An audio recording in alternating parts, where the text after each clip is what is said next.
How is the cappuccino? It's fantastic. Fantastic. What did you make for yourself there? I made what is called a cortado, which is essentially it's a cappuccino without foam, and the ratios are a little bit different, but it's quite good. That's what basically all I drank now is that. Wow. Yeah, Straight cortados. Yeah. Put caffeine in my neck. Yeah. For those of you who couldn't see what Maggie did, she shot herself with caffeine in the neck, and I agreed with her. Yeah. Yeah. Why wouldn't you? Why wouldn't you? Why wouldn't you? I would. Yeah. If I was like at some party and someone was handing me a mysterious pill and I was like, "What is this?" And they were like, "Oh, it's like it's like drugs. caffeine." Yeah. Or just, if they said drugs, it's just I drugs. would be afraid. But if they said, "Oh, it's like caffeine," then I'd be like, "Oh, God!" And it's already already in your mouth. I already sucked it with a straw. Okay. Do you want to hear? So I want to tell you this anecdote because I want you to tell me if I'm insane or not. Are you ready for this? Okay. So I'm glad you could trust me with an honest answer. Great. So you know that I had to go to the hospital with a fever. Yes. And heart stuff. Yes. And the heart stuff, it was all COVID. So if you're not, I'm fine. This happened a couple weeks ago. Scary. So it was a little scary, but I don't need to get into the whole thing. Everything was fine. It's all good. It's just COVID was wild. And I was like, oh my God. Yeah. Okay. So I'm at the hospital and the nurse is like, well, it could be COVID. And I was like, okay, you seem unsure. She's like, well, you're not running that high of a fever, but when I touch your skin, you seem hotter than the thermometer says. And I was like, okay. So what? She's like, well, there's only really one way to know for sure. Up your butt? Yes, rectal thermometer. Yeah. I thought I was being helpful. Yeah. And I said, well, whatever you need to do. I guess, Yeah. She immediately stopped helping me. She walked away. Yeah, she walked away, and I never saw that nurse again. I don't know what happened. I don't know if she quit the medical profession. I don't know what happened. Today, that's and I'm like, was I supposed to protest there? Like, what was I supposed to do? I would have responded the exact same way. Well, right. I mean, okay, whatever you need to do. Like, I'm scared. And take my temperature. I think she was saying it in hindsight. I think she was saying it like, well, we're obviously not going to do that. Right. But I heard it the wrong way, which is like, are you asking if I need to say yes? I mean, okay. Well, that also feels like, maybe she doesn't have to if she's a nurse, but like, in the medical field, you have to check people's butts. Yes. I hear it's all butts in hospitals. Well, also babies. You have to do the thermometer up the butt. That's basically all babies are. The only way to... Mouths and butts. Yeah. Mouths and butts with some bones in there. So just like it's just interesting that it phased her, but... I don't know that it did phase her. Yeah. I'm commenting on two things that happened. And wondering, was I wrong? Was I wrong for trying to be helpful? No. I didn't want her to do it. Yeah, like, just to be clear. But I was like, well, I need to know what's happening. Yes. Yeah. And if that's not the correct temperature and you need the correct temperature, then that would be the way to do it. Okay. So one of my side projects, hospital etiquette, I'm adding this to, I'm going to write a whole chapter on, you're supposed to politely refuse the rectal thermometer. That's the rule. But I feel like that's... Politely refuse it. That's making their job harder from my perspective. So I guess my knee-jerk reaction would to try and be the most helpful, which is like, well, whatever is this to do? Yeah, well, I understand. I don't think that sounds fun. Right. But none of this is fun anyway. Yeah, I haven't bodies had are fun all in gross. years. So we're good. I wouldn't know fun if it slapped me in the face. So I wouldn't shove it know up fun me. if it gave me a diagnosis swiftly. And an accurate one at that. That's funny. The nurses were all very nice. Yeah. Even the one who quit medicine, from what I can tell. I do just really like the image of her just like tossing her, just like driving home. They'd be like, where did she go? But I don't know. She was like, that one broke me. Yeah, she's like, I don't know if it was him. I don't know if it was the day. Yeah. Maybe it was everything combined. I don't know. I knew it was time for me to begin my art career. Yeah. I'm going to Guam and I'm going to photograph birds. I hope she did that. Wouldn't that be awesome? I really hope she did that. Yeah. I have a friend, she grew up pretty affluent, and her mom is, the retirement age. Bird photography affluent? Yeah. Okay. All right, great. Not just bird photography. They went to the Galapagos to photograph turtles. Well, they have great turtles there. Oh my God, that's allegedly. the place to go. Get turtles. If you're going to get turtle photos, that's where you go. You can fly to the Galapagos. And yeah, they don't just let anyone on the Meanwhile, you and I are like out. going to a pet store and trying to find whatever. Yeah, or just like to be around an animal for a minute. Right. That's nice. That's nice. That's nice. When they let you do it. It's nice. Anyway, this is I'll show you mine if you show me yours. I do love it. You slip the title in. I try whenever I can. I try to be a professional podcast host. If a rude hospital patient, I mean, that's the trade-off. Up for interpretation. I don't think that's it so is. funny. I think it's kind of just a concrete fact now. I guess that's just so funny because I feel like that's exactly how my brain would have done that. I understand that like anytime it's like, please, do a thing to my butt. It's right. Nobody's happy about that conversation ever. Okay, but also for the most, at least maybe this is different. A lot of men that I know, it's the where like they don't. Oh, I didn't want it. To be you clear, didn't want it, but you were like helpful. It was like, I'm not going to fight you. Right, like, if you tell me this is the thing I need to do, which okay. I think is the correct and mature response to I'm have. already here, man. I'm pot committed to whatever dissection needs to occur. Right. And this was before you knew what was wrong. So because I legitimately thought for a little bit it could have been a hard issue. Right. And like it's scary. It was scary. Yeah. It was definitely scary. It's not again, I don't want to, anyway. Yes. It was just so everyone knows COVID is spiking. It is. And especially now. It can make your heart do crazy things. Turns out. It can. In fact, there was a WWE wrestler recently who allegedly I just heard a rumor. Right. Passed away 36 from heart stuff, but it was related to COVID. Oh, I actually did see that he passed away. I didn't. Yeah, and I was like, I understand that. I believe it. Yeah. I believe that. Yeah. So anyway, if you have COVID, take care of yourself. Take care of yourself. Mask up if you can. Yeah, mask up if you can. Yeah. Max, what you been up to, pal? Kind of like traveling. Yeah, I went to Rhode Island. Mm-hmm. It's my first time that way. Have we met since the road trip? Have we done this since the road trip? What was the road trip? The road trip where we all hung out with all the... I don't know if we have, man. I don't think we have. Okay. So we've had two hangs since then that were fun. Really fun. Yeah. One of them was we were Sloppenheimers. Yeah. Slopping it up. Slopping up that Sloppenheimer. And we went on the road trip. We did. Other things of note that have happened since those or between those two events? Just Rhode Island, really. Yeah. I feel like I have been pretty busy, but with like fun stuff. I've had a lot of social. Oh my God. Yeah. It's busy right now. Yeah. Which I guess makes sense. I guess summer is winding. I guess people want to be outside. I don't know why. It's hot as hell. I don't want to be outside. Like, you not. I hate being outside. It's the worst thing in the world. Yeah. Thin skin. Thin, pale skin. No, barely trapping my guts in me. Yeah, I don't like being outside. But apparently everyone else is like, it's hot. Let's do that outside. Together. Okay. Yeah, great. Good idea. Good idea, okay. Civilization. Great. That's what we're doing. You look so great in your tan. That's really what it is, right? Yeah. Everyone, all the tannies want to be like, I'm Let's tan. Go outside. It's perfect. Yeah. Okay. Great. All right. Yeah, I see it. Yeah. Oh, I wish. I'm gonna make you stand outside when it's sweater weather, bro. Yes. I'm gonna be covered up in threads. Come to my turf. We should both have fireplaces. Oh my God. It's a huge travesty that we don't have them. That is. Yeah. Well, speaking of, on our little trip, we split a cozy little cabin. And we both liked the decor. Yes, the decor in the cabin was very cute. We were roomies. That That was a new step for us. It was fun. It was fun. I had a lot of fun. I agree. We had a good time. Yep. We went to the same lumberjack restaurant. We did twice. 2 days in a row. We did 2 days in a row. How did you sleep in that place? I slept great. Okay. I don't know. How did Will sleep? I think great. Okay. I think great if I or good. Will's I usually ask, how do you sleep? And we're like, that's fine. It was sufficient. Sufficient sleep. Yes. Okay. If it was great, I'll hear about it. Yeah. Okay, great. So, okay, fair enough. So I asked that because my great fear every time I get a new roommate is what if I'm awake or they're awake? And what if somehow one or the other of us caused it? That's like my great, you know what I mean?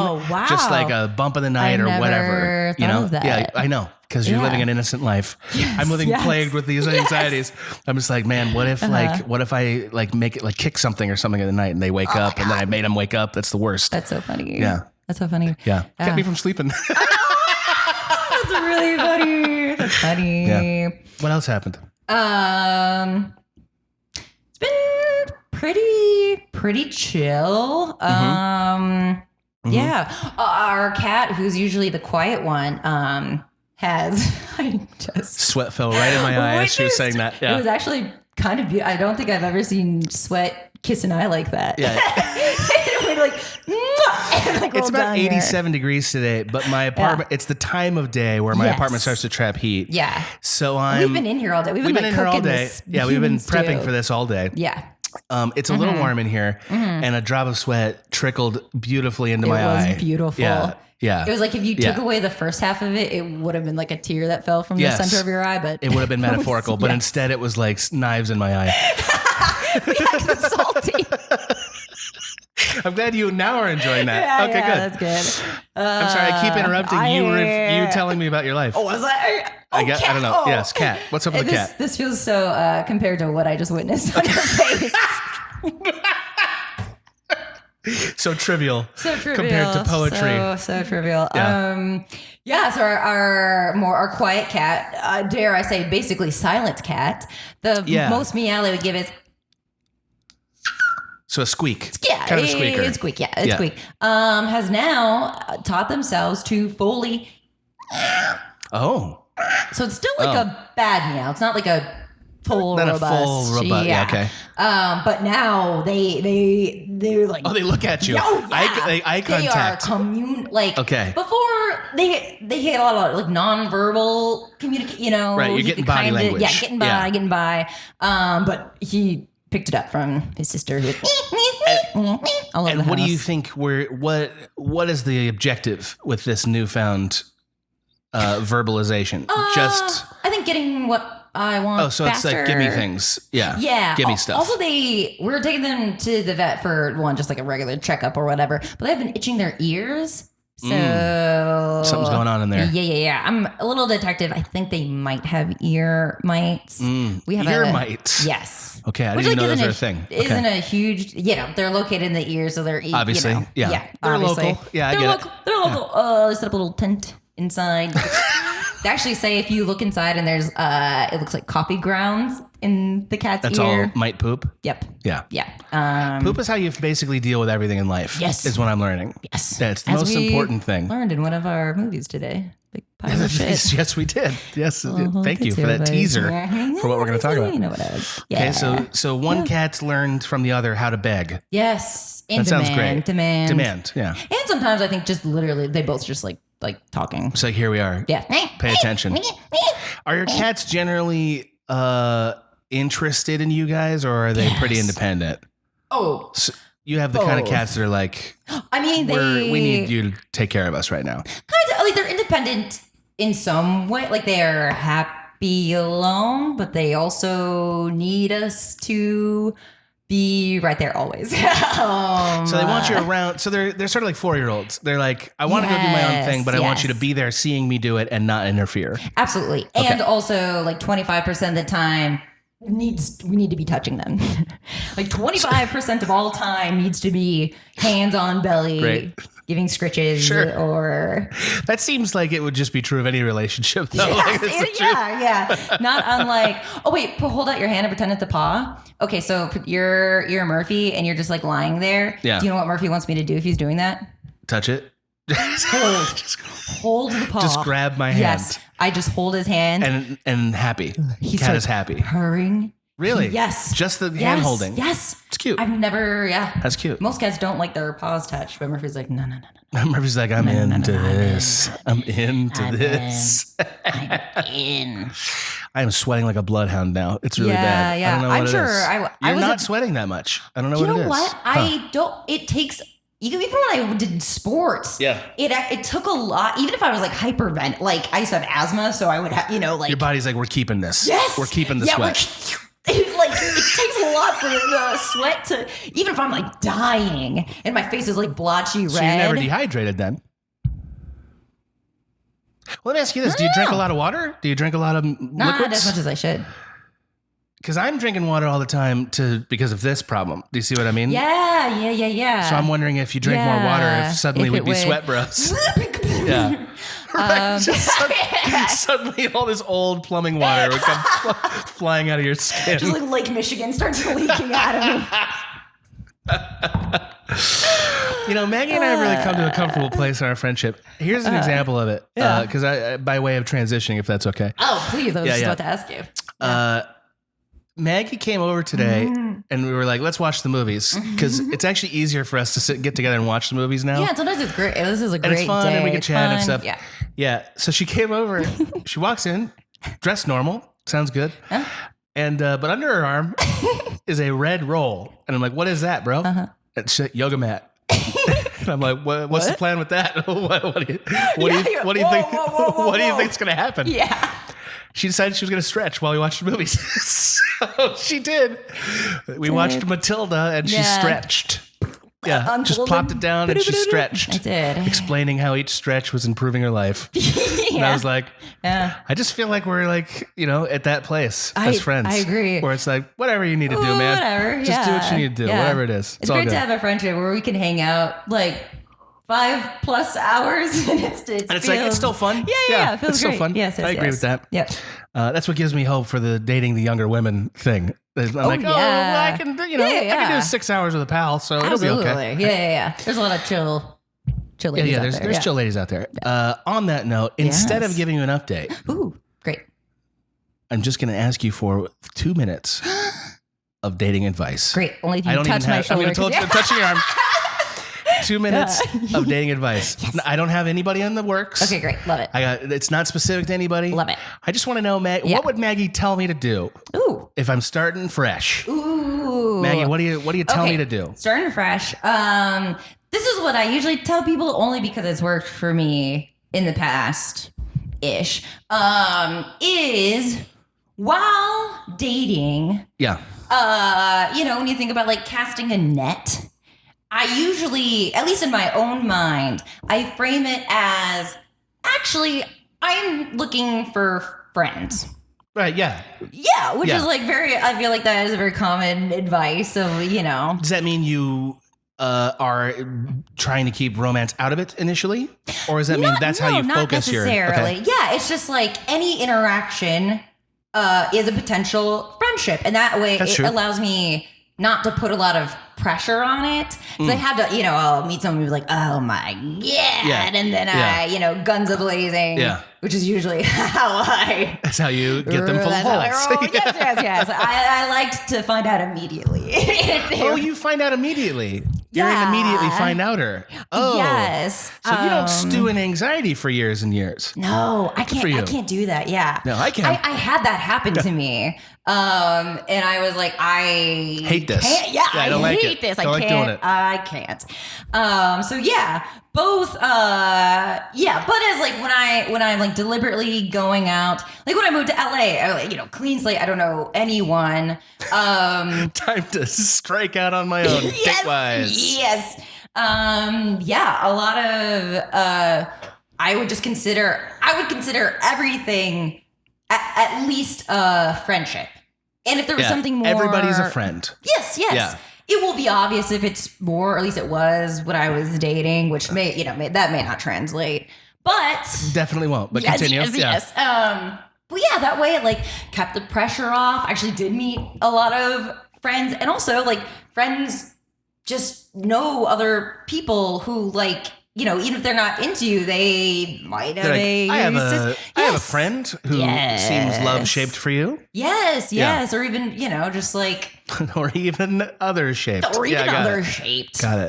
So that's something to... The other thing is, like, taking, like, a fun, weird class and a thing that you're, like, genuinely, weirdly curious about. A class? Yes! Okay. Yes. I'd like you to offer me 2 class suggestions. Okay. Pottery. For me. Pottery. Take a pottery class. Fair enough. My God, if I show up alone to a pottery class, it's insane, Maggie. Keep going. I know. That's the thing I used to do a lot, though, is like do something really weird all by myself. Well, you're going to get away with it. Yeah. You're a young woman. Yeah. I'm this. I'm walking around looking like this. Yeah. Middle-aged. You're just like, I'm trying new things.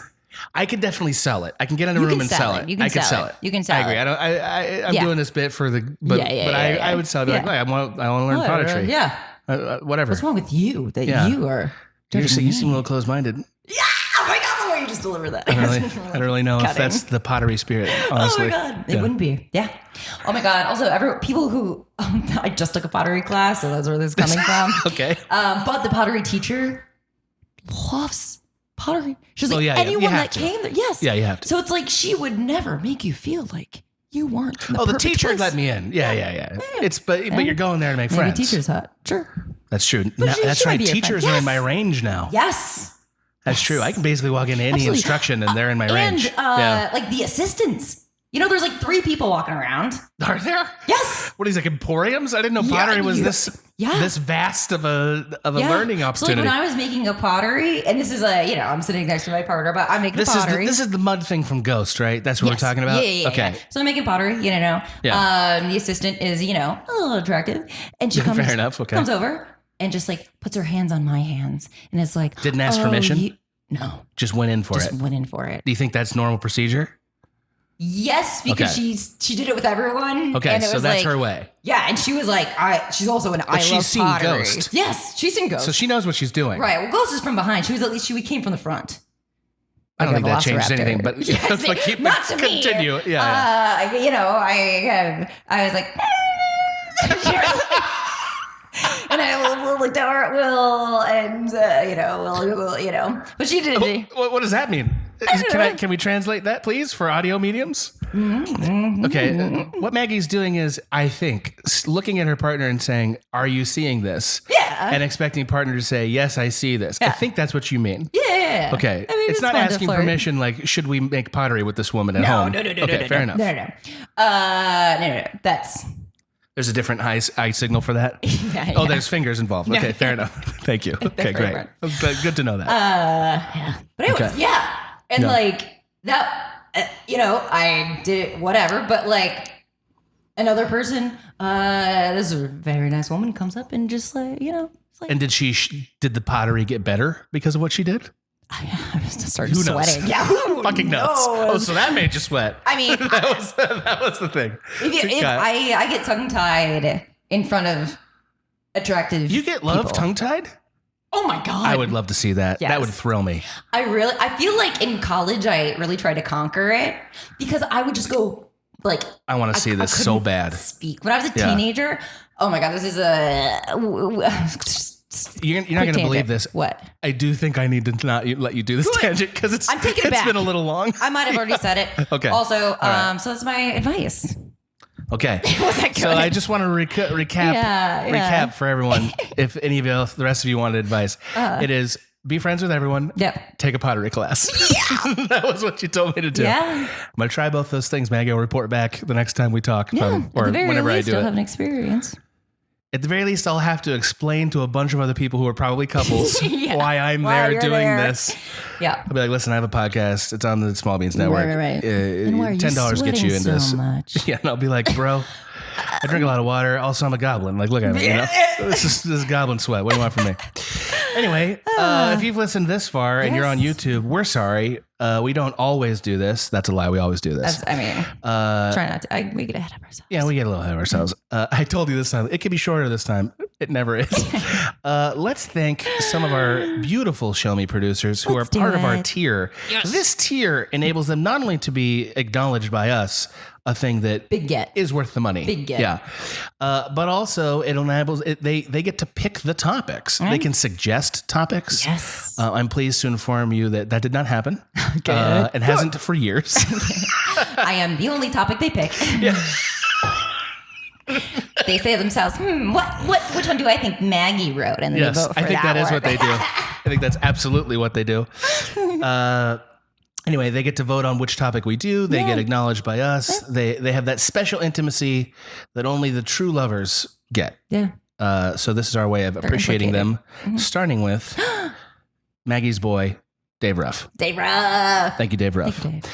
Thanks to Robert Mischief. The mystery vendor. Yes. Thanks to Spliff, the Great Gray Wolf. I like that. Yeah. Have you heard of Spliff? When I was in junior high, I believe I had a spliff. Oh my God. I forgot you I haven't smoked weed since I was in junior high. Wow. I know. Wow. I just have no interest. Yeah. I just don't really want to do it. Weed was such a foreign concept until 24 to me. I had a student recently tell me, they asked me like, are you addicted to caffeine? I was like, yeah, something's got to kill you. They're like, well, is that the thing you want to kill you? which is a strange question. And I was like, are you threatening me? Yeah. And right. Is it like, right? Looked me with a knife to my neck. Is that how you want to die? Yeah. I was like, I'm sure there's probably a better way to die than coffee. Right. Like what? I was like, I don't know, death by pillows? What do you want me to say? And they're like, you can just say weed. And I was like, I could, but I'm not going to say that. And then they left. That was the whole interaction. That's really funny. It was the whole interaction. Anyway, thought about it. Thanks to Etienne Campion Mason. Good job. Yeah. Good job, sir. Thanks to Math Demigod. Math Demigod. I'm starting to think this person has a very bland name. Yeah. Like, I mean, obviously on the birth certificate, it doesn't say Math Demigod. Oh, no. Yeah. What's the real name? What are we guessing? Matt. Yeah, he went from Matt to Math. You and I both agree, Matt means that's a person who is getting married or engaged. Like, if your name is Matt, that's happening to you. That's your destiny. Matt Demigod could be. Matt Demigod. Right. It's not even that clever of a pun. It's like, math is like Matt. Right. Love it. Yeah, those go. Great. Thank you. Thanks to Driftless. Thanks, Driftless. The rumor is that Driftless is gorgeous. Oh, that's absolutely. the rumor. What's that? Yeah, I keep hearing it on X. It's like a house moving castle. It's like, ooh, that sounds like that guy who would be hot? Question mark. Yeah. In an anime. It does sound like that. That's the rumor. I can't confirm it. No idea. Yeah, we're not journalists. Yeah, and I'm not here to spread rumors. I'm just telling you what I've heard. That's spreading, but I'll let it slide. Yes, thank you. You're welcome. Thanks to Pocket Locket. I love that. Maggie lit up for that person. Yeah, I did. Okay. I like it. Pocket. It's getting harder to make jokes about who these people are because now I'm having to guess what would their real name be. Oh, you're getting into the real person. I'm trying to find the real person here. I'm trying to find the truth, if you will. I got to tell you, if my name was Karen right now, I would not be subscribed to a Patreon. I feel bad for. Yeah, I'd be going by Karens. Pocket Locket. Yeah. Right? They're getting good Karens are getting dragged into bed for no reason. If your name's Karen right now, consider going to your local probate. Yeah. Just give it a shot. Anyone can change their name. Yeah, anyone can be K or whatever. That's a cool name. Yeah, K. I like K. K could be, it used to be an older person's name. I could see like a 25-year-old being like, I'm K. I know. That's fucking cool. That's pretty chill. Yeah. Get a Bob, why don't you? Oh my God. Yeah, Bob. Love it. Bob haircut. Okay, great. Oh, yeah. K with a Bob. Love it. Thanks to Evan Fineout. Thank you, Evan. We'll see you tomorrow. And I'm out. Okay, great. Would you like to thank this next patron? Yes. Okay. Thank you so much, King Donna. We owe you so much. Have you wondered what this person is allegedly king of? This is really funny because I feel like you are getting more interested in who the real person is. Always. And my machinations, they're getting more and more cartoonish. So I'm just. I think the patrons are helping you here with the names. So I'm thinking King of the Sea. Kind of like a Triton. King of the Sea. Yeah. Great. King. So you think this is a mermaid? Yeah. You think that's what we're dealing with here? Yeah, I think so. Yeah, mermaid. I think so. What is it? Do you think they have like tryouts? Like, is it to be king? Yeah. Does it how do you think that works? It's not like Lion King, right? You don't just inherit it. No, I think it's more of a singing contest and just absolutely the best. Yeah, absolutely. It's like Ocean's Got Talent down there. Yes, yeah. That's what it's got. Yes. So that's what we think leaders. happened. I think so. We think King Donna won a singing competition. Sang it out. Yeah. What song do you think? Rhapsody. It's the ballad. They're suckers for ballads in the ocean. Yeah. She was very calculated. Agreed. Yeah.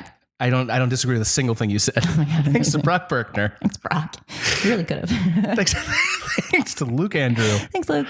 Thanks to Bro J. Thanks, Bro J. Yeah. Bro J, I just feel like I want an anime based around that character. Oh my God, yes. Right? Bro Absolutely. J. He's like a graffiti artist. Yeah. Anime style. Absolutely. Yeah. Skater, graffiti artist, and owns a giant mech. Oh my God. Yes. Right? Yes. If you're in anime, you gotta have a mech. If you don't have a mech, what are we doing? Nothing. Get out of here. Not anime. Thanks to Melissa. Thanks, Melissa. Thanks to Adam by the Birch. Thank you, Adam by the Birch. I want this person to change their name legally to that. Oh yeah. Right? I mean, that seems. When I see them, when I officiate their wedding. Oh. I will. Have you gotten any officiant emails?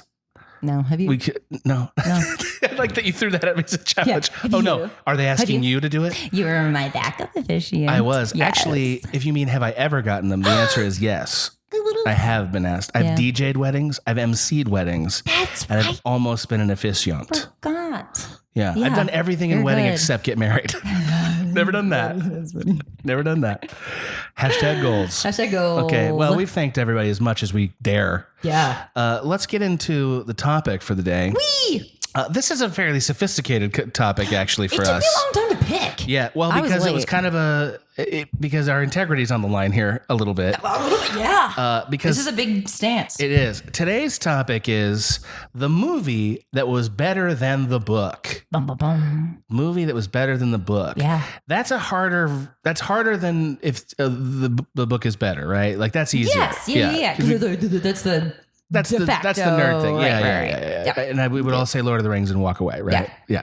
Walk away. Yeah, that's it. We did it. We did that episode. So it took me about a week and a half to figure out what I was going to say also. But as soon as you did, it was like, oh. Yeah. So let's get into it. Yeah. So mine that I picked was Jurassic Park. Yep. And yours that you picked was Matilda. Yes. Now, Maggie, I believe it's your turn to pick who goes first. For real, I think it really is this time. It is. Let's do Matilda first. Let's do Matilda first. Yeah. Okay, great. Matilda. Yeah. Danny DeVito's Matilda, it turns out. Yeah. Yes. Thrilled with that. Yes. Thrilled. Yes. The last time we watched it, last time I watched it, I also think Will hadn't seen it. Yeah. And didn't know that Danny DeVito directed it. Impressive job. He did a nice job. Yeah, it was very competently directed, I thought. Yes. This is funny because I didn't read the Matilda, but I did not read a lot of Ronald Dahl. I like Ronald Dahl. Yeah. I mean, as a children's author, right? Yes. Yeah. I mean, I liked charming. The movie. I had just never read. I'd always seen the movie, Willy Wonka, yada yada. Yeah. Also, I will say the memory or my impression of him a little bit scarred. It's my friend, my neighbor, her mother had a first edition Willy Wonka, and yes, boy, you were saying this, yeah, it is very, very racist. Well, specifically because the Oompa Loompas are not Oompa Loompas in the book. They are.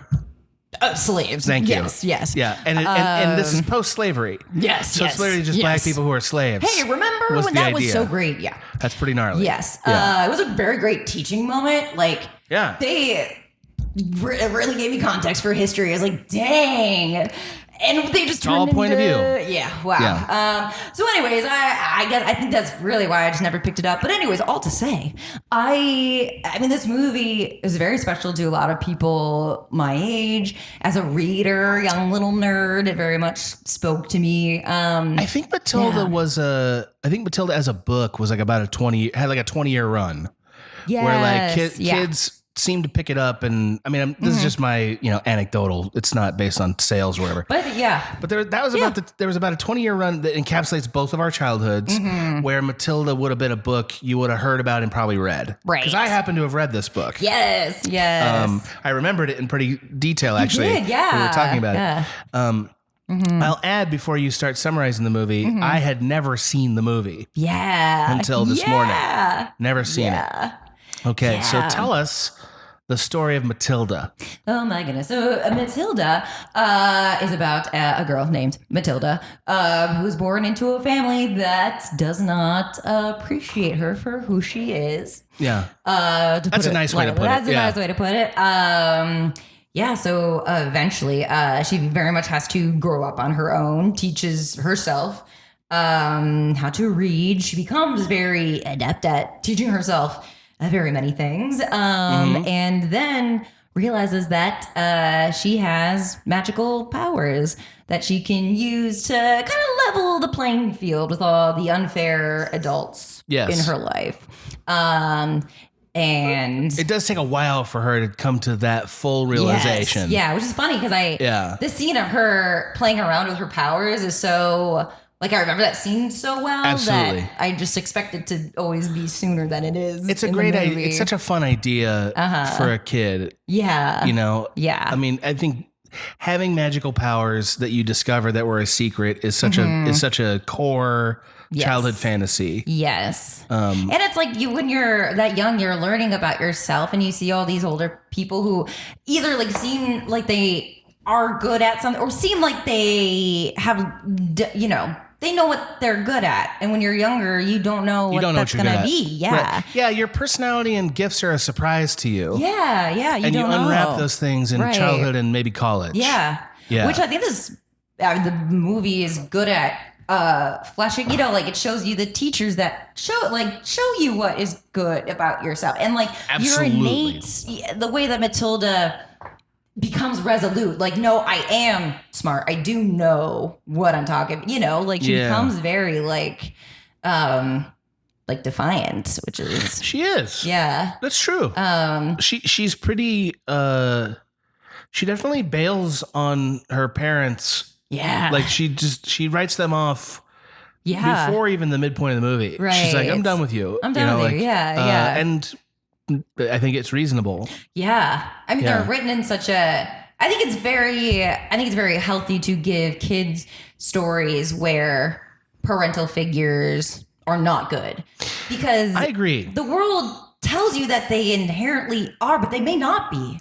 Yeah. A lot of, this is old man shouting at the clouds, but it does feel like a lot of children's entertainment in the last 20, 30 years is about romanticizing that relationship. Yes. Not about exploring it as it occurs. Yes. Yeah. Which I think through exaggeration, Roald Dahl is actually quite good at. Absolutely. Roald Dahl's really good at complicated family dynamics. Yeah. And it's scary to be a kid. Everything is out of your control. Matilda can't go to school because her parents don't remember how old she is. She can't go to the library because her parents, are working all day. Watch TV, bro. Yeah. Right. So much is out of her control. And I remember being a kid and just being like, oh my God, it's scary and sad. So, kind of a lonely experience. Matilda was a very lonely book. Yeah. I remember that feeling very distinctly. I don't remember when I read it. I want to say in 5th grade, something like that. Yeah. But it's a very lonely book. Yeah. It's one of the first times you read a book and you're like, give her a break. Yeah. Enough. It was very effective for a kid at that. At that. Yeah. I feel like it definitely felt like I felt, not that I was alone a lot, but when I did feel very lonely, this book is perfect for that. Yeah. For the lonely feeling. Yeah. It really captures it. Mm-hmm. And then Friends too, the way that her friends are delightful. Delightful. They're all adorable children. Yeah. Great, delightful performances in this, they're really great. Especially as a kid to watch. I remember loving Danny DeVito and Ray. I love him. He's so good. He has such a great career in so many ways because he's obviously he's an unconventional actor in a lot of ways. Yeah. And yet he's done everything and he's done all of it well. Yeah. He's great. Yeah. And he's fun in this movie. Yeah. He's actually in some ways the most charming part of it. From a performing standpoint. I remember liking that he was both the mean dad, but also the narrator. He's the narrator too. Yeah. Yeah. Because it felt like, kind of breaking the fourth wall. It is also, it's a little, exaggerated, heightened. Yeah. It felt like in the, not incongruent, the opposite of that, congruent. Yeah, it matches. Yeah, matches. It matches. Yeah. Interesting. Yeah. So I'm kind of curious, what is it about the movie that you think is better than the book? I'm just curious about that part. I find Ronald Dahl's writing sometimes just caustic. A little bit. Yeah. And Matilda is, and I don't think she loses much of her snap, really. But I think the movie does round out a lot of edges of his work. It's definitely softer. Yes. Yeah. Even just the way that people are depicted, it's softer. Yeah. This is very much of the old school British vibe. Is Roald Dahl British? I want to say that he is. So, yeah. Yes. It's very old school, British boarding school where it's children are thrown and beaten and stretched out like taffy. Right. The kind of stuff that's it's hyperbole. Right. But that was a way of looking at kids. That's not the way we look at them anymore. Right. Yes. And this movie version is softer. Yes. Even though it's still doing that stuff, it's a lot sillier. Yeah, it's sillier. It was very like the movie's very funny to me, whereas like Ronald Dahl isn't always funny when I'm reading, or I'm not like laughing out loud at the characters, but like this fucking. They're also like committed and embody the characters that it is so funny. And there's a lot, like so many funny lines. We've never talked about the Sandlot on this podcast. Oh, sure. But I suspect one day we will. Yeah. One of my favorite things about the Sandlot that this movie also does is the way they sort of, the dog changes size depending on how threatening the dog feels to them. It's like a thing. It's being done very subtly. It almost feels like a mistake, but then when you think about it, you're like, no, this is all children's point of view, which is exaggeration and hyperbole. That's how children see the world. Yeah. And I think this movie absolutely captures that visually all the way through. It captures it all the way through, and it's fun in that way. Yeah. I think sometimes, like with Ronald Dahl, when I'm reading it, it's like I'm reading about Matilda, and I don't always feel connected to her necessarily. But when I watched this movie, I'm seeing Matilda's how she sees the world, and I feel very connected to her. And well, that is the act. Interesting. But I wonder if Matilda, if you were closer to the time when Matilda was written, if you'd feel that way. Probably. I'm sure the feeling that I get from this movie, people do get /and/or got from the book. Yeah, I would totally believe that. That's interesting. Yeah. This does something for me. But well, it's very cute. Yeah. Now I do want to talk about. This is a little bit of it's not a rabbit trail because it's talking about the movie, but I wanted to because I kept thinking about it when we were watching it. I found Mara Wilson very sad as an actor. Yeah. There's a real sadness to her as a person. And I'm not judging her. I don't know her life. Yeah. I do know that she's talked extensively about the difficulty of being a child actor. I remember her from Mrs. Doubtfire primarily. Yeah, that's the movie I remember her from. But watching this movie, it felt very heavy, I thought. Yeah. Primarily just like what she's carrying around. How did you feel about that? As a kid, I loved it. Because they're very close, or at least speaking my personal experience, very close to my emotions. So when I felt sad, it wasn't just sad, it was like sad. Right. And like when I'm bold, vibrant. It's bold, vibrant. When I'm happy, I'm not just happy, I'm jumping up and down on my bed, ecstatic. It's hyperbole as children see everything. Absolutely, yeah. So like I think as a kid especially, it felt very real. So it's like even as a kid, when you start to understand that, like, yes, I know this thing that I'm sad about. I know that it's not actually a real problem, but that doesn't change the fact that I feel sad, sad about it. Yeah, but it's still doing the thing. Right. Yeah, so that felt, I guess maybe it's the filmmaker in me that's reacting to this because like I think about like a lot of the great child actors, and every 10, 15 years there's some transcendent child actor, but usually it's because they end up being put in a part and there's something really sad about them that comes through in a very authentic way. Yeah. And I would say it did here for Mara. Right. And I don't know if it's acting or if it's something that was going on in her life. Right.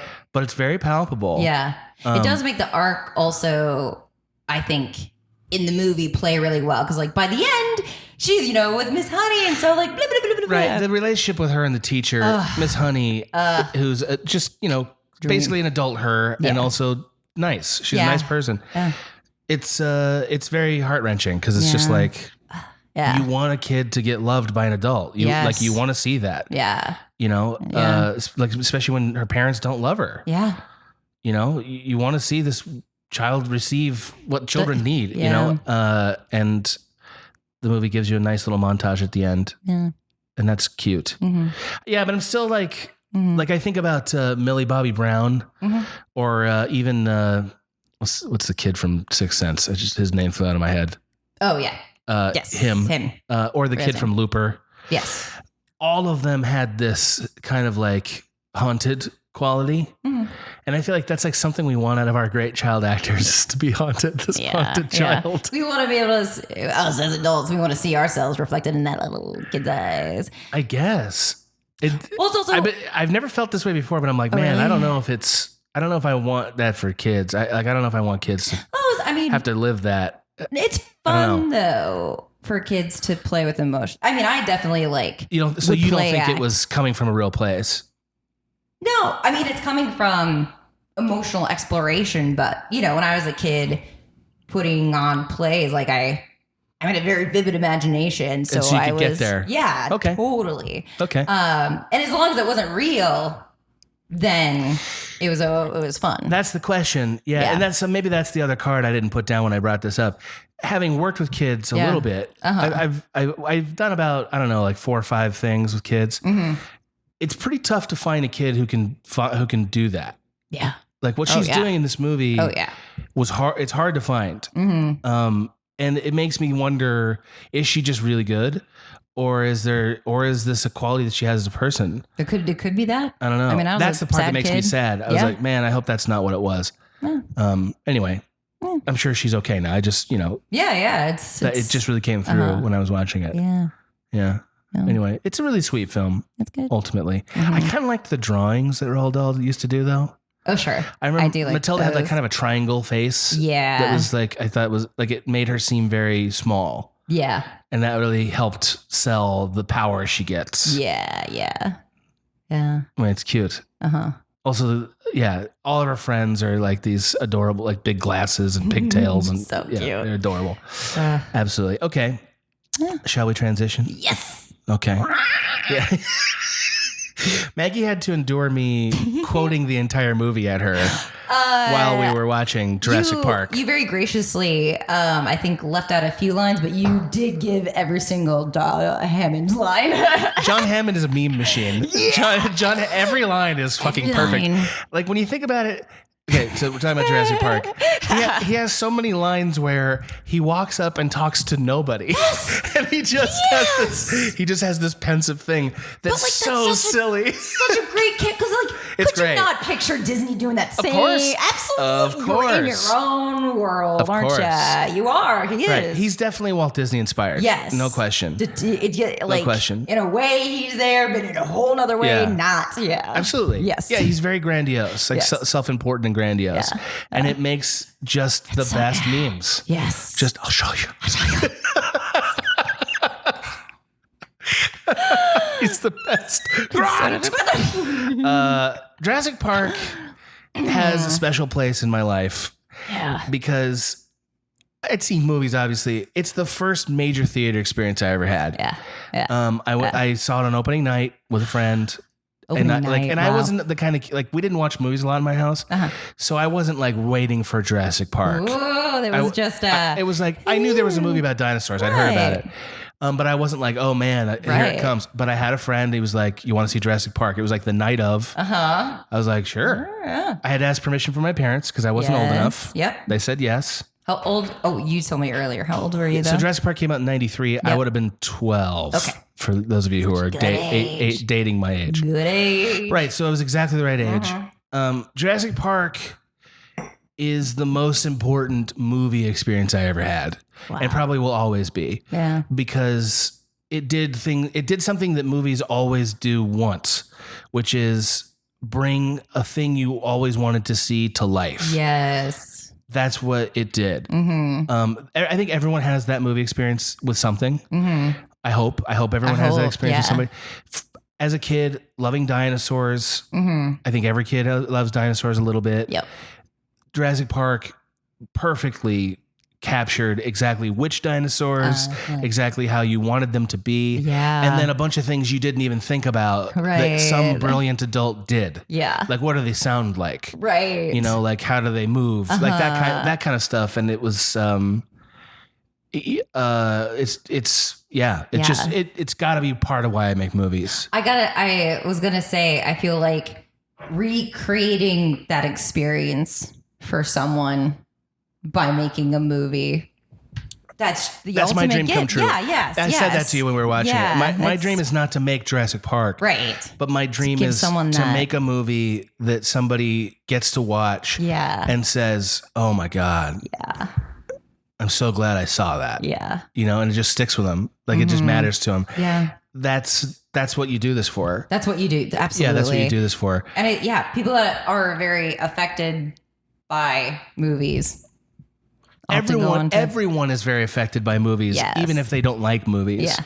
Movies are the most powerful tool we have for emotional communication. Absolutely. Currently. Yeah. Will there be more or different? Yes. But currently they still Inject it into me. Sure. Can't wait. Maybe someday video games will get to that point. Sure. And I think sometimes they do, like Last of Us and stuff, but movies are still the most consistent at that. Yeah.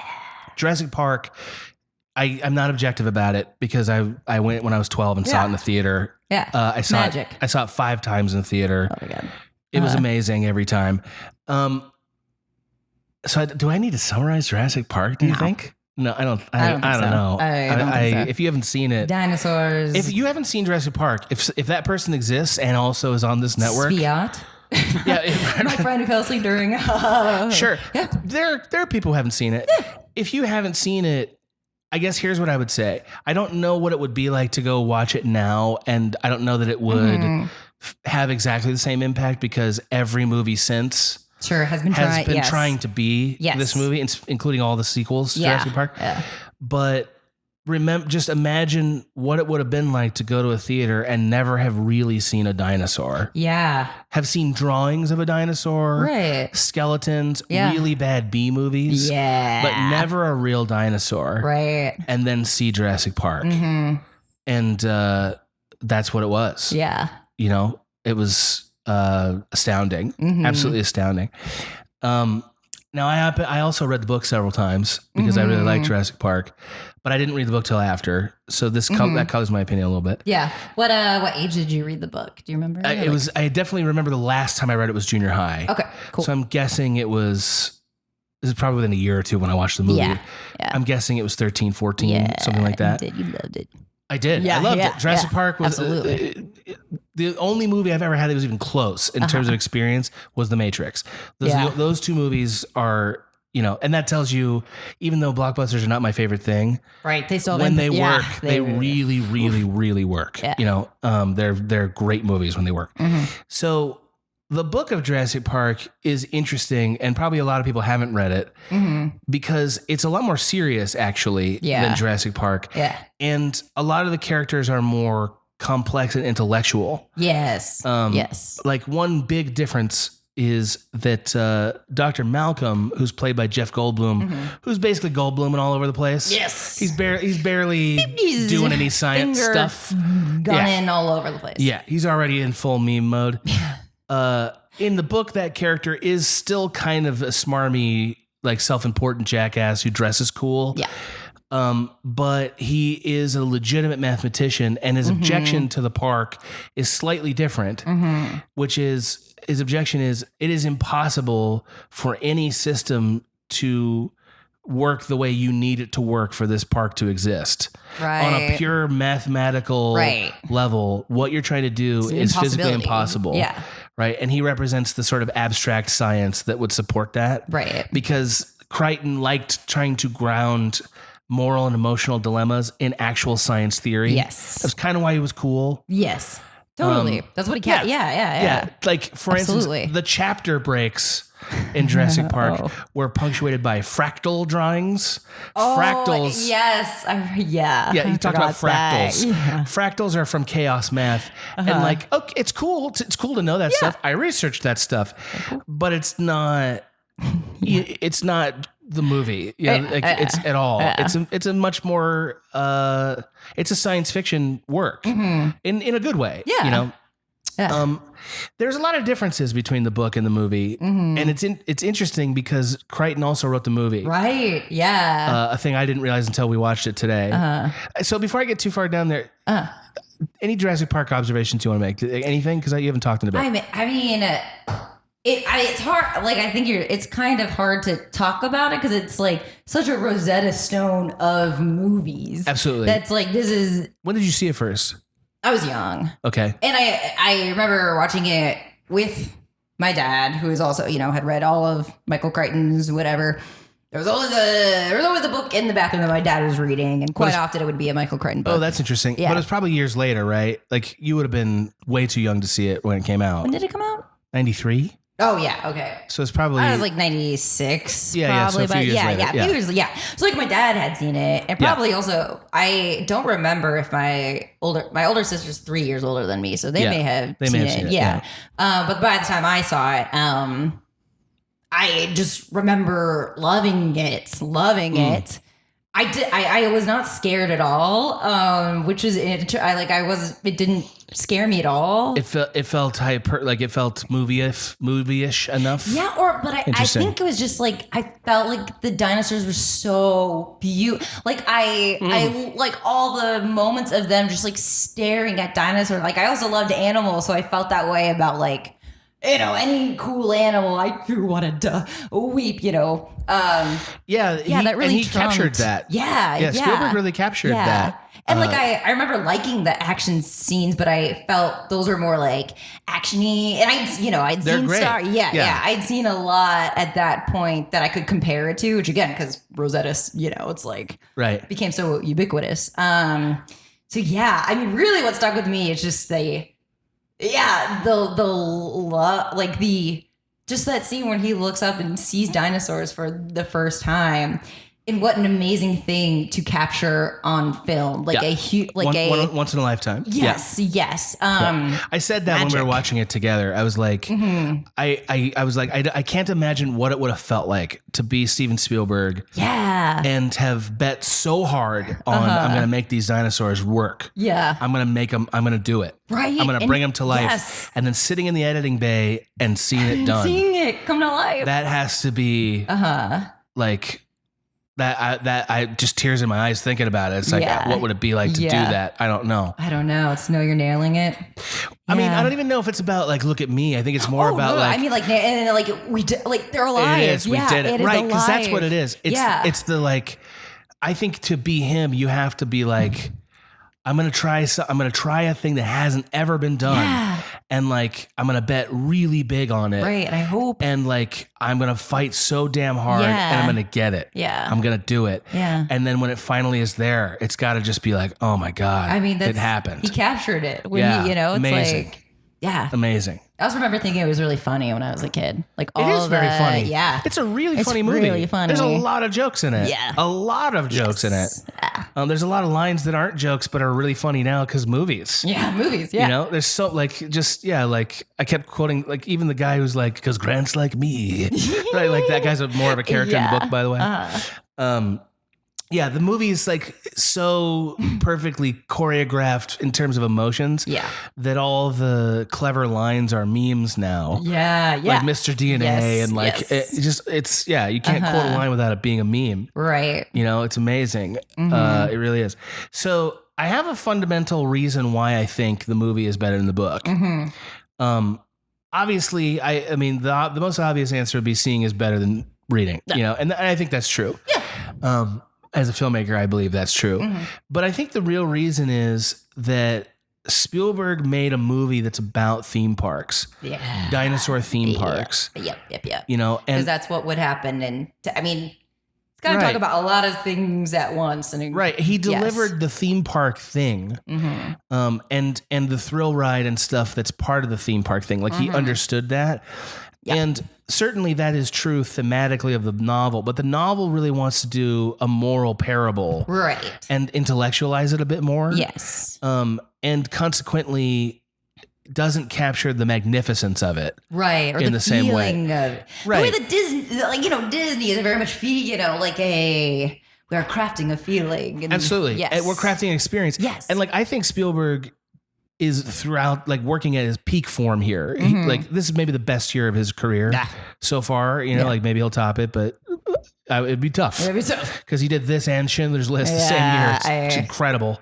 Absolutely incredible. Two of the best movies ever. Anyway, so I think he really deftly decided, because not everything matches up, what the exact experience you want with each dinosaur is. Yeah. And crafted scenes to deliver it, right? Like with a Tyrannosaurus, you don't want to get close to a Tyrannosaurus, but you want to see it in its full fury and power. And we get that. Yep. We get basically only that from the T-Rex. With a Brachiosaur, it's like a big dog. Yeah. You know what I mean? Like it's majestic and huge, but there's a part of you that just wants to get close to it, like a giraffe or something. You know, a Triceratops is a creature that's too dangerous to get near. Right. But also but there is a part of you that wants to go up and give it a hug, right? Yeah. And that's what he gives us. Yeah. Yes, take care of it. Right. And that's the experience he gives us because we get a sick Triceratops. Yeah. Right. And we get that great shot of Dr. Grant just like leaning on his stomach and like listening to him, you know? Yeah. Which is like, I would do that. I could totally see myself doing that. Absolutely. And like, I really think that is smart filmmaking, knowing this is what an audience wants to get from these dinosaurs. Yeah. Right. And and selling the idea of a velociraptor, which was at that point a new dinosaur, I'm putting that in quotes, through like the most terrifying thriller sequences. Yeah. Like every sequence of the velociraptor is terrifying. Yep. And perfect. Yeah. You know, the scene, I think everyone who's ever seen this movie will remember the scene in the kitchen where the two velociraptors are chasing the children. So good. He did that scene several other times. He did it in War of the Worlds. He did it in Minority Report. Oh my God, he did, yeah. He kept doing it because it was so good. It's so good. He kept redoing it. Yeah. In Jurassic, that is an iconic sequence because it tells you everything you need to know about a velociraptor. You see the reasoning. You see the speed. They're planning. And they're ruthless. They're just the hunting, like how good they are at hunting, how clever they are. Yeah. You know, how dangerous they are. And you have to run a maze with these things. And it's so good, it's so you know? good. It's really good.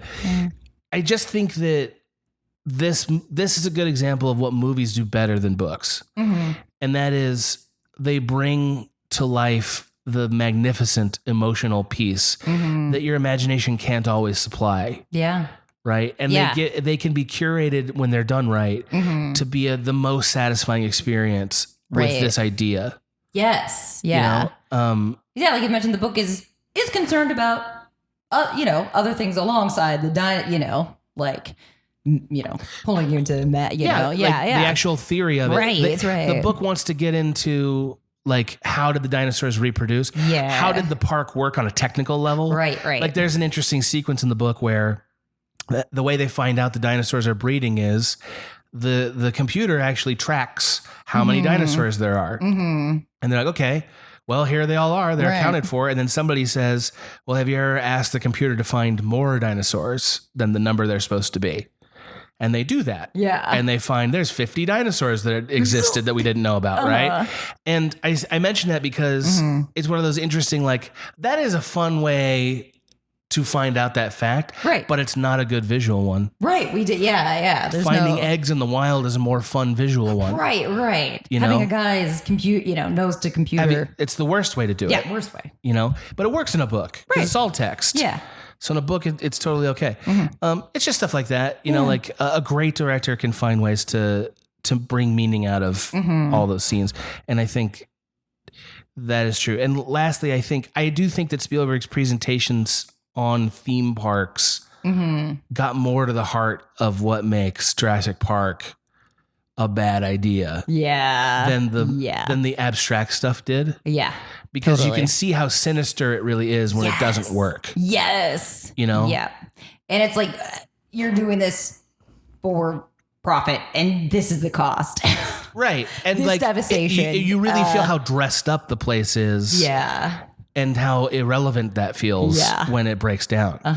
You know, and they keep making very clever references to Disneyland and other places. Good. It's really smart and it's really good. Even though, as you said, he probably is still making a park attraction ultimately in a way. Well, you know, it's the Magma's brain. Also, he made a great one. We should go on it one day together. That'd be fun. They have it at Universal Studios, right? Yeah, they got. I should go on that. Yeah, I've never been, and I'm fine with it. I think it's okay. Well, I guess we did it. I guess it's time for us to thank some more producers. I guess it is. I guess that's what we're going to do then. Let me pull up that list of people to whom gratitude is due. Okay. Thank you to Stephen Asarian. Thank you, Stephen. Thanks to Nicholas Fabian. Thank you, Nicholas Fabian. Boomerang salesman. Oh my goodness. Yeah. Wow. I know. From Down Under? Yeah. No. Oh. Yeah. We're running a boutique boomerang store in Warsaw, Poland. Oh my God. Like one day I'll get down there.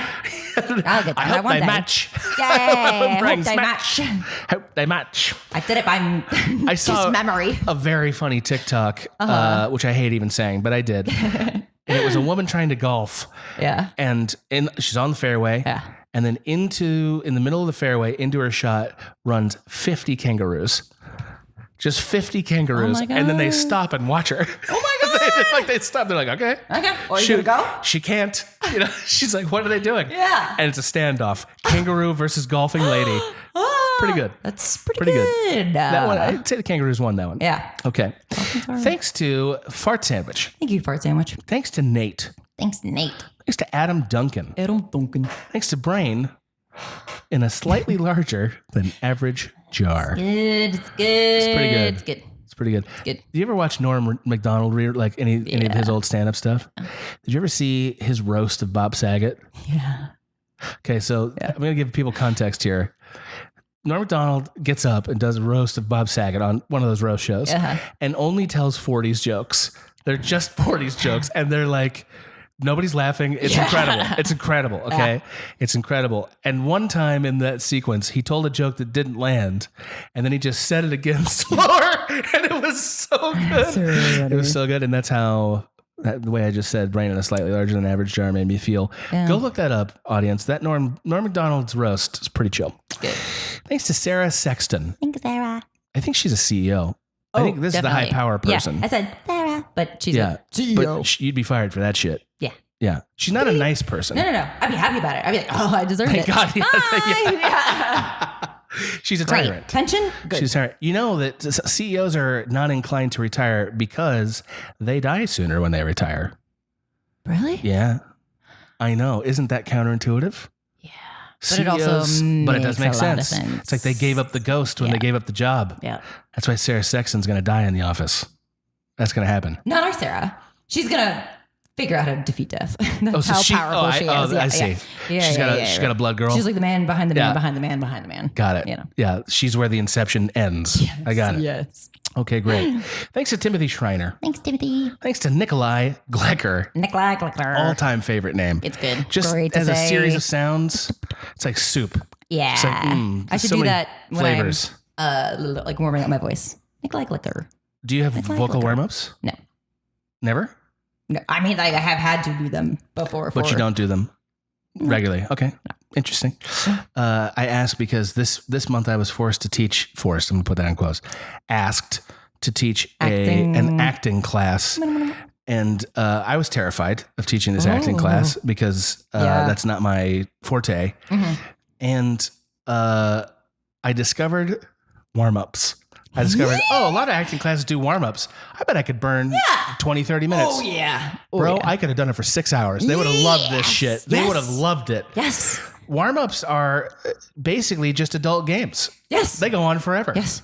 Yeah. Yes. Actors will warm up for the rest of their lives if you let them. Okay. Yes. Yeah. Didn't know that. Yeah. Didn't know when that. I have to warm up my voice, I do oftentimes just pick a Eminem song to rap along to. Any specific one?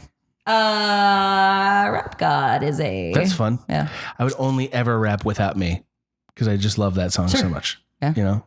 Just love it. Okay. Thanks to Aaron Signs. Thank you, Aaron. Okay. Great. Thanks to Cake Meister. Cake Meister.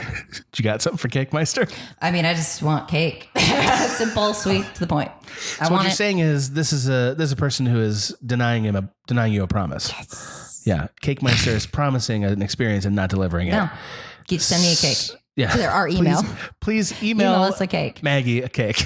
Could you do that? Thank you, Cake Meister. Seems like it's within your power. Thanks to Jesse Clay. Thank you, Jesse. Manufacturer of canes. Yes. Yeah. And also maybe goes to Pottery to meet new people. Maybe they're a person that already is taking your advice. Absolutely. Right. I mean, Jesse Clay is the kind of person who could figure out what's new in canes. Oh my God. You know what I mean? Like, yes. I don't know the answer to that. they are what do you call a visionary in Kane. Like they set the trend. They're keeping Kane's around. Yeah. Because Kane should not still be here. No. Yeah, Jesse Clay. You see him every once in a while and you're like, that's Jesse Clay. What? Jesse? What? What are you doing? This man's bringing him back. Maybe he might bring back scepters. Oh my God. Completely possible. Jesse Clay's a wizard. Also a thing he's bringing back. Wizard staffs? Jesse Clay is a sorcerer. Okay. Thanks to Sean Bibinette. Thanks to Ben. Thanks to me. Thanks to you. Thanks to Joel Harper. Thanks to Garrett Cooper. Thanks to Christopher Quattroche. That person's kind of some local magistrate, right? Oh, yeah. People are bribing him. That's the important thing. Yeah. Taking bribes. Absolutely. 100%. But it'll take like a goat for like a good thing, you know, like a kind so of you did assume that this person trades in livestock. Yeah. And I appreciate that. Yes. If somebody offered you an animal to do something illicit, are you impressed with that? Are you excited about it? Okay, go. Can I take care of it? Yeah, of course. That's the whole idea. Yeah. Like a sugar glider. Oh, yes, I would. Sugar glider. Whatever you need. Sugar glider would literally ruin your life. I know. It would literally destroy your life. My cousin had 2 of them. She had really? Like every type of. She had an iguana, a snake, 2. She also worked at a zoo for. Is it just like a fun house in her apartment? Or? Yes. Yeah, it's got to be. My cousin Missy, man. She's looking cool. Missy. Yeah. That's the person Melissa refused to be called. Yes. Not a Missy. Yeah. Okay. Yeah, fair enough. I understand. Love animals. Thanks to Christina Ruiz. Thank you, Christina. AKA Breezy. Much love, Breezy. Thank you to Kyle Schrotel. Pew, pew, pew. I keep watching these videos of the red hot balls, like those metal balls, and like how fast do they melt stuff. And I firmly believe that's what Kyle Schrotel does for a living, is make these red hot ball videos. You not seen them? They're like metal balls. They just heat them up. I don't even know what they do with them. Oh, is that why they're red? That's why they're red, because they're heated up. They're red hot. And they'll put them in ice. And you're like, how fast is that ice going to melt? Which is going to win, ball or ice? Usually it's ice, it turns out. Really? I know. So it cools down It cools it down that fast. Ice is like, bro, you can't break me. Pretty cool. Oh, okay. Respect. Pretty cool. Nice work, Kyle Schrotel. You've taken over an hour of my time this week. Good job. Watching balls. Thanks to Faye and away. Oh, thank you, Faye. Thanks to Dr. DNA, PhD. Not Mr. We Doctor. never did get the sequel to Mr. DNA's life. Maybe this is it. No, yeah? Yeah. I'm sure he shows up in one of the I won't be watching any more Jurassic Parks, or Worlds or whatnot. I know he wasn't in Fallen Kingdom or Jurassic World. I know that. Or 3 or the first one, because those are the ones I've seen. Great. Yeah. So, yeah. If he was in Lost World, I'll never know. I'll never know. I'm not seeing it. No. I'm not going to see that. Okay. Thanks to Daniel Christensen. Thank you, Daniel. Thanks to Taylor Carriage, Queen of High Fives. Oh, my God. Nice little burns. Yeah. Ooh, yeah. Yeah. I once sent a person a manual on how to do high fives. It's pretty good. Pretty good joke. That's good. It's pretty good. That's good. They were like, I'd like to get better at high fives. I was like, I can help you with that. And I sent them a WikiHow article on high fives. That's funny. It's pretty good. That's funny. Also, because there's diagrams and shit. The WikiHow is, it's like, I don't know if they know how funny it is, but it's very funny. Yeah. So I threw that one out there. That's good. Yep. And finally, Maggie's favorite. Yep. Thanks to Adamantium Jello. Thank you. Thank you so much. Well, we did it, Max. We did it. We've destroyed books, finally. We did it. We burnt them. Movies are better than They're books. Gone, yeah. Yeah, Forget that's about it for books. Do you have any of those 2 books? Rip it up. Throw it away. Interesting enough, I never did buy Jurassic Park, the book. Oh, interesting. I've definitely bought the movie several times. The library? I don't know where I got a copy of it, but I don't own it. It's so like it didn't matter that much. Yeah. Just appeared in the woods. whenever instead you of needed porn, it appeared. Instead of porn, I got yeah. Jurassic Park and a copy of The Sphere. Blood Meridian. All right. Okay. Ever read Terminal Man, kid? I've actually read more Michael Crichton than you'd think. I probably read 6 of his novels, I'm guessing. Yeah. That's a good number. I went through it. Well, that's a good number. When I was around the right age for sci-fi when he was really popular. Yeah. Like I read Congo, I read Sphere, I read Jurassic Park, Terminal Man. Read all of them, yeah. Just Andromeda Strain. 8 books. Yeah. Couldn't tell you much about him as a writer anymore, though, unfortunately. I mean, I could tell you. Doesn't believe in climate change. So take that. He passed away also of cancer pretty young. Did. Oh, really? I think it might not have been cancer, but pretty young. I don't think he was even 60. I was like, maybe he could have changed his mind then. I know. Yeah, he died, and don't quote me because I'm not going to Google it right now. Yeah, but like, I'm pretty sure he died before it was like the consensus opinion. Cool. I'm pretty sure. Okay. Like before it was like, come on, man. You know, I'm pretty sure. Right. But I might be wrong about that. So, and if I am, I'm sorry, and I'm happy to be educated. Also, we do know Roald Dahl sucks. We do know that. I don't, please don't think we don't know. We do know. We know he sucks. Okay, bye. Bye. This has been a Small Beans endeavor. We're a bunch of pals who make podcasts, sketches, music, web series, and movies. The beans always have new ideas percolating, so make sure to check us out at patreon.com/smallbeans. That's patreon.com/smallbeans, where you can browse all of our current and past content, see what we've got planned in the future, and learn how your support can help the small beans grow into huge, giant monster beans. If you enjoyed this content module, please like, rate, subscribe, or tell a friend about us. We love you!